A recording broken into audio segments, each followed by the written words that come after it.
होने की दुआएं मांगी जा रही हैं। मिशन चंद्रयान को सफल बनाने के लिए इसरो के साथ अब नासा और यूरोपियन स्पेस एजेंसी भी आ गई है और इस मिशन में अपने स्पेस स्टेशन से मदद का दावा कर रही है।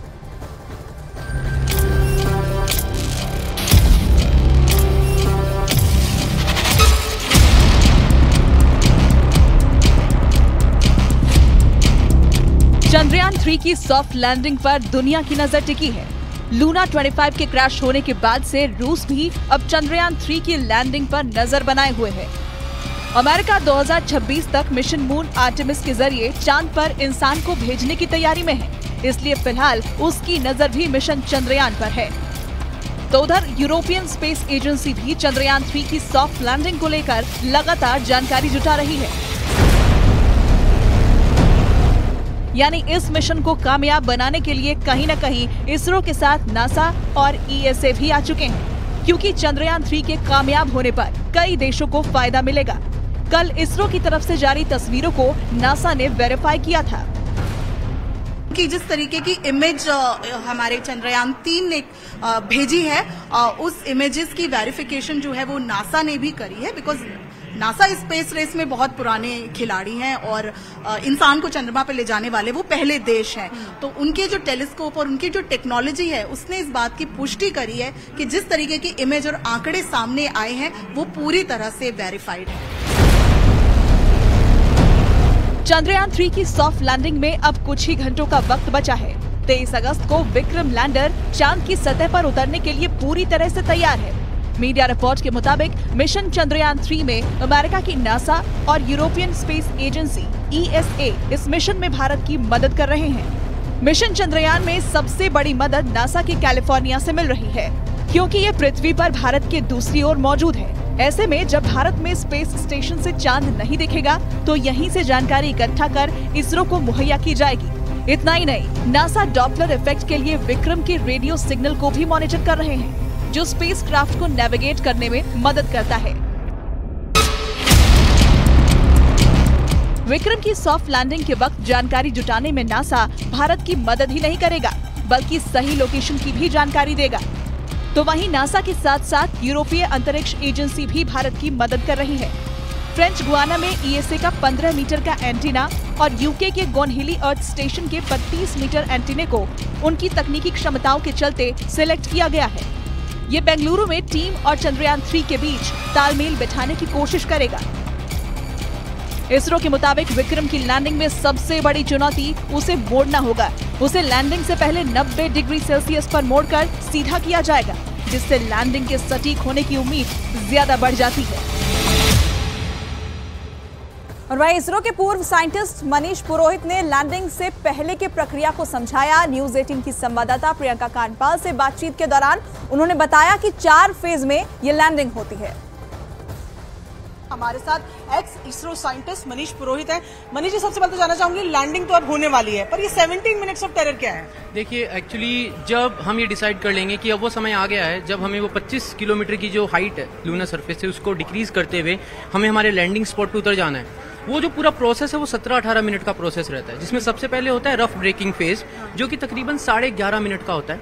उस फेज के अंदर जो हमारा लैंडर है वो तकरीबन मान के चलिए 1500-1600 मीटर पर सेकंड की स्पीड से इस डायरेक्शन में, हॉरिजॉन्टल डायरेक्शन में जा रहा होता है। उसको स्लो डाउन करते करते एक एंगल पे ले आते हैं। उसकी वेलोसिटीज को तकरीबन 1/4 कर दिया जाता है, हॉरिजॉन्टल वेलोसिटीज को। इस फेज के अंदर हम हमारे सेंसर्स हैं, जो कैमरास हैं, उनको कैलिब्रेट करते हैं। उसके बाद जो नेक्स्ट आता है वो आता है एटीट्यूड कंट्रोल फेज, उसको हम कैमरा कॉस्टिंग फेज भी कहते हैं, जिसके अंदर हम लूनर सरफेस की फोटोज क्लिक करते हैं। जो ऑनबोर्ड हमारे पास फोटोज हैं, उन ऑनबोर्ड फोटोज को हम कंपेयर करते हैं real time with the help of AI, ये देखने के लिए कि we are on the right track. हम जहां जा रहे हैं, जहां लैंड करना चाहते हैं, वो वही लोकेशन है ना, और वहां पे कोई प्रॉब्लम तो नहीं है।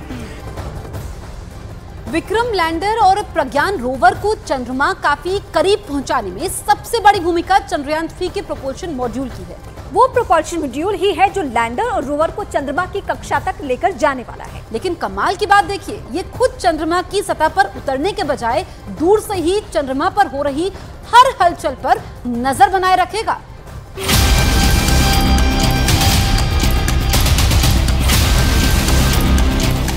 22 दिन के सफर के बाद चंद्रयान चंद्रमा की कक्षा में दाखिल हो गया। चंद्रयान का चंद्रमा की कक्षा में दाखिल होना इस मिशन का एक अहम पड़ाव बनकर सामने आया, क्योंकि इसके बाद जैसे जैसे वक्त आगे बढ़ता गया, चंद्रयान और चंद्रमा के बीच का फासला कम होता गया। चंद्रयान चंद्रमा की कक्षा में प्रवेश के बाद अंडाकार कक्षा में घूमने लगा, एक ऐसे अंडाकार कक्षा में जहां उसकी चांद से सबसे कम दूरी 170 किलोमीटर और सबसे ज्यादा दूरी 4313 किलोमीटर थी। धीरे धीरे ये दूरी कम होती चली गई। लैंडिंग से पहले चंद्रयान ने 4 बार अपनी कक्षा को बदला और फिर 100 किलोमीटर इंटू 100 किलोमीटर की गोलाकार कक्षा में पहुंच गया।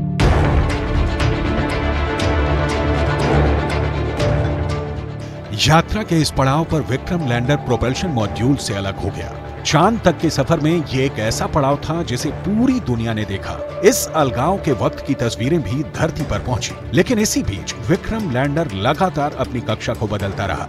वहीं प्रोपल्शन मॉड्यूल चंद्रमा की ओर बढ़ने की बजाय 100 किलोमीटर इंटू 100 किलोमीटर की पार्किंग कक्षा में चांद के चक्कर लगाने लगा। प्रोपल्शन मॉड्यूल चंद्रमा की कक्षा में घूमते हुए वहीं से पृथ्वी का अध्ययन करेगा, धरती से आने वाले रेडिएशंस का अध्ययन करेगा। प्रोपल्शन मॉड्यूल के जरिए इसरो पता लगाएगा कि चांद की सतह पर कैसे भूकंप आते हैं। ये चंद्रमा की मिट्टी का भी अध्ययन करेगा। साथ ही साथ प्रोपल्शन मॉड्यूल चंद्रमा के ऑर्बिट में लैंडर और रोवर के संपर्क बनाए रखने के लिए चक्कर लगाता रहेगा। प्रोपल्शन मॉड्यूल का काम कुछ वैसा ही है जैसे चंद्रयान 2 में ऑर्बिटर का था।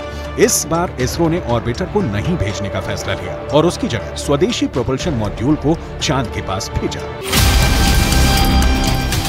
प्रोपल्शन मॉड्यूल में एस बैंड ट्रांसपोंडर भी लगा है, जिसका सीधा संपर्क इंडियन डीप स्पेस नेटवर्क के पास रहेगा। यानी जो सिग्नल लैंडर रोवर से मिलेगा उसे एस बैंड ट्रांसपोंडर भारत को भेजेगा। प्रोपल्शन मॉड्यूल में लगे ट्रांसपोंडरों की उम्र तकरीबन 3 से 6 महीने की रहेगी। इसका मतलब है कि ये 3 से 6 महीने तक रोवर से मिले सिग्नल को भारत तक भेजता रहेगा और चांद की कक्षा से चंद्रमा के साथ साथ पृथ्वी की जानकारी भी इसरो तक पहुंचाता रहेगा। चंद्रयान 3 की सफलता के लिए देश में पूजा और हवन का दौर भी इस वक्त शुरू हो चुका है। देश में लोग मंदिरों में, मठों में इस मिशन की कामयाबी के लिए भगवान से प्रार्थना कर रहे हैं। मुंबई में लोगों ने चंद्रमौलेश्वर महादेव मंदिर में पूजा अर्चना की और यूपी में भी कमोबेश यही हालत रही। यूपी के प्रयागराज में श्री मठ बाघंबरी गद्दी के संतों और बटुकों ने हवन और रुद्राभिषेक किया। वाराणसी में भी लोगों ने चंद्रयान 3 की सफलता के लिए हवन पूजन किया है। ये तस्वीरें इस वक्त हम आपको दिखा रहे हैं। बिहार के जमुई में भी लोगों ने पूजा पाठ और हवन किया और चंद्रयान की सफलता की कामना की। तो 4 तस्वीरें आपके सामने हैं। मुंबई, प्रयागराज, वाराणसी, जमुई की तस्वीरें आप देखिए। कल ऐतिहासिक दिन होने वाला है और इसी को लेकर के लोग पूजा अर्चना कर रहे हैं।